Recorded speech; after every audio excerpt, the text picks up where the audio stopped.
Hi, I'm astrologer Penny Dix, and welcome to another Astrobite.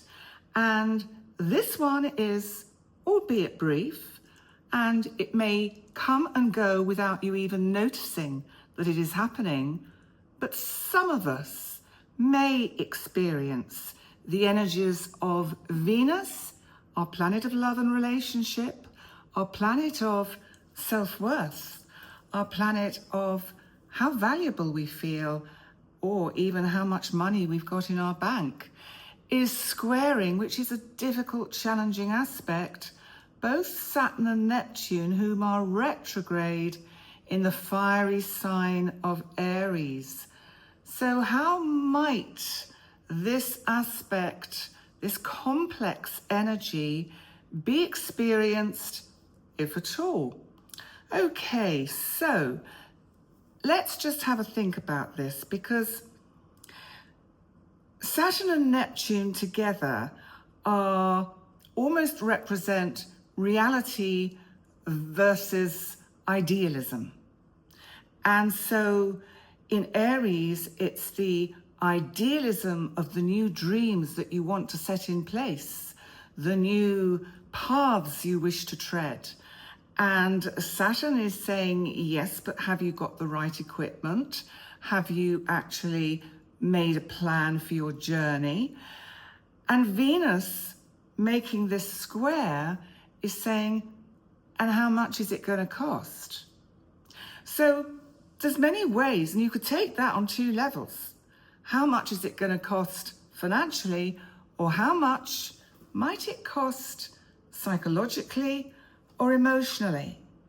Well, let's have a think first about what Venus in Cancer means, because Venus is love, relationship, as I say, self-worth. Cancer she will be able to express herself caring, nurturing love, being sensitive. And I think with Venus in Cancer, she really looks for that emotional security and connection. And we may be feeling at the moment a strong pull towards our roots, towards the place of our birth even, and feeling that attachment to home and family. And of course, the sign of Cancer, which is ruled by the moon, is in many ways a protective sign, and it endeavors to contain the energy of Venus and reassure her that all is okay. You know, as I'm going through this, I'm thinking this is quite interesting, because yesterday, and you know I always bring in my little bits of personal experience, I was really feeling that yearning, that pull to go back to the country of my birth, which is England. And as many of you know, I am planning to make this change in my life, and it is going slowly. And I have to bow to the cat hair again. I have to bow to the greater wisdom of the cosmos that knows that everything happens at the perfect time, in the perfect way. And I just have to accommodate that and go with it, because if I fight it, then fight the boundaries, if you like, represented by Saturn, whom is saying it's not quite the right time yet. Slow down, wait. So what I was saying about that was I was really feeling this yearning to be in my home.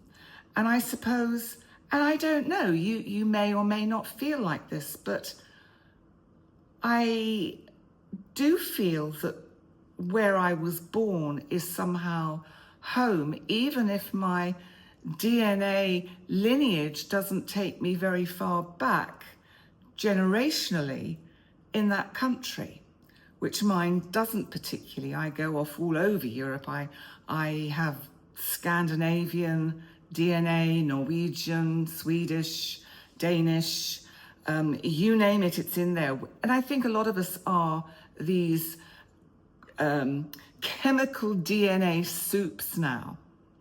Oh, and there's the German bit and the Irish bit and the Scottish bit and a bit of English. But I was born in England and I do have a yearning to go back there. And so I would say, and that's why this can be a fleeting experience with the Venus energy in Cancer squaring the Saturn and Neptune, with Neptune representing the dream of what I want to manifest. Saturn telling me, I'm afraid this is going to take time. And Venus, just the yearning and the longing to return home, which is the sign of Cancer. So in very simplistic terms, and take from that what you need or what resonates for you, because Saturn and Neptune in Aries also represent this real dichotomy of pushing and pulling. It's as if they both want to go in different directions. And it's this yearning and longing to establish a new identity, a new sense of who I am, which is Aries, but also the Venus self-worth energy coming in as a square.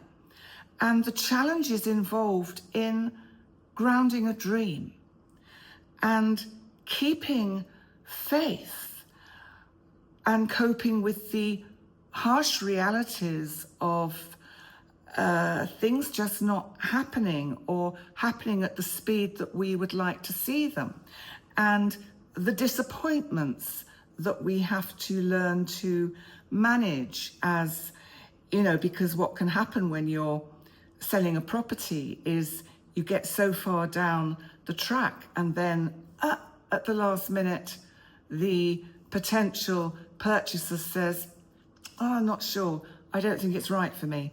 And so you slide back down that snakes and ladders ladder and you end up back at the beginning. But is it back at the beginning? Or has one actually learnt something through the nearly getting there and the falling back? I think I'd like to think that in many ways, when we have to wait and work for and earn our reward, it is much sweeter. It is much, much richer in the experience. And maybe in my own reflections, I could say, if I had achieved my dream in the first month of the decision of doing it, maybe I would miss out on a huge amount of inner growth about patience, timing, waiting, and faith and trust. So we have this challenge with this energy of Venus squaring Saturn and Neptune to ground a dream. Now remember, Venus rules Taurus. Taurus is fixed and earth. Taurus likes to ground things. But there is an element with this square of the anxiety that Venus faces of, am I strong enough to make this dream real? Or will I stumble at the final hurdle? Will I panic and think, no, I'm going to go back? Now, individually, you're going to have to dissect what I'm saying and have a feel as to how it reflects in your own personal lives and situations. Because I think with all of these transits that I highlight in the Astrobites, there is something to be gained, even if it's just a thought or a word, or looking at something in a slightly crazy way or different way. So squares bring tests. They test us, they challenge us. And this is about this vulnerability of Venus in Cancer, who is desperate for the nurturing and closeness that she can gain through the manifestation of her dream, or at least that's what she thinks. But remember, Neptune is illusion. Maybe that which she seeks is not to be found at the end of the rainbow, but is here all the time. And of course, that is what we all have to work through in our achieving of a dream. We have to work out where we are coming from and why we want a certain experience and how that impacts us and how it empowers us and helps us grow. This Venus square is a momentary test. It's just as simple as that. It's like saying, are your emotional needs realistic? Or are you blocking them by fear, distorted thinking, or in some way to try and control outcomes of situations? I think there's also here, if this is perhaps a situation to do with matters of the heart, matters of love, then there's the fear of rejection and abandonment. Because Saturn will build those boundaries round one's heart that has been hurt and damaged before and say, I don't think I want to let anyone else in. It's too painful. And the danger with Neptune is the confusion of fantasy with reality. I think there's also, with Neptune, this looking for the ideal love, the ideal solution, the disillusionment that comes with the reality of when we get to the next stage of our journey, the next station, if you like, where we get off for a while. The circumstances and the surroundings and the view may be different, but we are the same. Or are we? Because these transits give us these opportunities to reflect, to change, to learn, and to grow. So through this transit, we can find a way to develop a spiritual maturity. We can find a way to be emotionally resilient around matters of love. That shows in the personal boundaries we may set for ourselves and the faith that all shall be well. So let's have a look. This is for Jim. Let me check out my notes and see if there is anything else I want to talk about with this transit before I come on to our couple of words for the day. Right, so also this transit might bring up the past. You know, we've got a lot of retrograde planets at the moment, and both Saturn and Neptune are retrograde. This could be past wounds, past experiences. Don't let them confuse you with the present, because as much as you are looking for the emotional support that you hope the cosmos can give you, or a partner, if that partner is being a bit vague and distant and unavailable, it really makes us feel that we are stuck out on a cliff edge.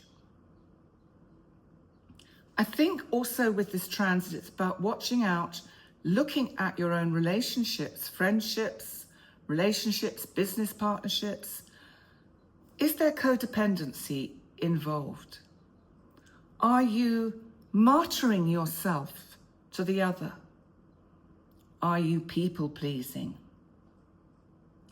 And any new relationships that are around at this time may very much mirror that inner emotional place that you find yourself, the emotional blocks that don't enable you to move forward. So I think it's about setting healthy boundaries for others, but also for yourself. And this can be in thinking as well, because sometimes I think, well, I do think, and I know we all overthink. And so I feel this is about setting those healthy boundaries with compassion for the self, to intuit, to sense, to feel, and this too shall pass. Whatever this fleeting, momentary experience of the transit is, allow yourself to feel the emotion and the pain of the delay or the loss, and be vulnerable. Because too many walls keep everybody out. So I do think it's, in very simplistic terms, this is a little bit of a challenge from the cosmos. And the cosmos is saying, just take stock. How do you feel? How are your emotional boundaries? How realistic are your dreams? And if you can answer those questions honestly, then my feeling is you are working with that energy and it helps you progress towards the next stage. Because this square will not last. It is a momentary transit. So the word or the words that I thought would be interesting to reflect on are the tension between realism, which is Saturn, and idealism, which is Neptune. And of course, Venus in Cancer squaring those energies is setting that off on a very personal level of our feelings. So there's a lovely quote here from John Galsworthy. Idealism increases in direct proportion to one's distance from the problem. So that really is saying, don't get too polarized. Don't get too black and white. Don't get too all or nothing. There are always the shades of gray in between. Thomas Carlyle said, the ideal is in thyself. The impediment too is in thyself. Yeah, we are our own worst enemies. And this up here, this thought machine that can be wonderfully creative and helpful, but can also be our own worst enemy. Cornel West said, we are not idealists or realists, but hopeful pragmatists. Well, there's a nice blending of those energies. And an unknown quote here is, idealists foolishly expect the world to adapt to their vision. And realists adapt their vision to the world. And you know, that is a very good word to keep somewhere up here with this Venus square Saturn Neptune, because it's about adapting. If we can adapt to the circumstances we find ourselves in the present, it takes the heat off, it takes the foot off the accelerator. Be here now, be in the now. Marianne Williamson said, idealism detached from action is just a dream. Realism without hope is despair. And they are the two opposites of this energy. How do we ground the dream? Well, Martin Luther King Jr. suggested we must combine the toughness of the serpent with the softness of the dove, a tough mind and a tender heart. Yeah, and Venus is that tender heart in Cancer. Thich Nhat Hanh said, the most practical thing we can achieve in any kind of work is insight, a deep understanding of the reality of the world and ourselves. And Sri Chinmoy said, idealism is like a castle in the air. Realism is like a prison. We must learn to build a bridge between the two. And then we have, finally, 3 quotes about disillusionment versus hope.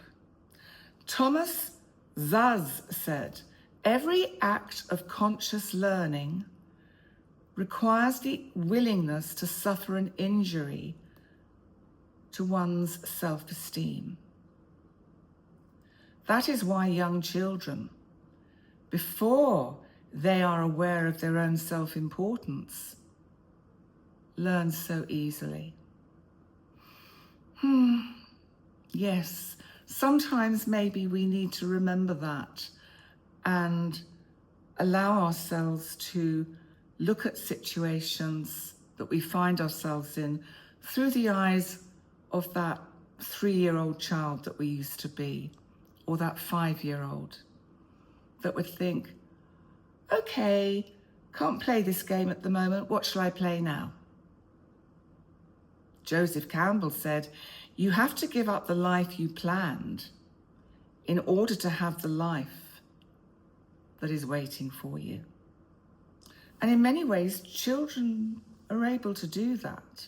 They have far more flexibility before they learn to be rigid, boundaried, disciplined, and before they find out they can be wrong about things. Miguel de Unamuno said, disillusionment is the child of illusion. So there's a lot of conflict around today with this energy. And I think, you know what? Just let it ride. You might find you feel a little bit fed up, disillusioned, but you know it'll pass. You'll feel much better soon. And if you are watching this on Friday, the 1st of August, join me for my live tonight for the month ahead of August.